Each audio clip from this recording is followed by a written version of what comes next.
In this video, we will talk about how to disable Windows Defender in Windows 11. Method 1. Temporarily disable real-time protection. Click on the icon tray to open Windows Defender Security. Select Virus and Threat Protection. Then Manage Settings.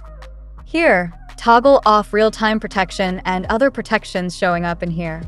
If you see any prompt on the right bottom corner, just ignore it, otherwise Windows Defender will turn on. Method 2. Permanently disable using group policy. Click in Search, type GPEdit and select Open. Here, you have to expand Administrative Templates, then Windows Components. Search for Microsoft Defender Antivirus and select it. Now on the right side, double-click on Turn off Microsoft Defender Antivirus and set to Enabled, then click Apply and OK. Now click in Search, type GP Update. Select Open to update the group policy.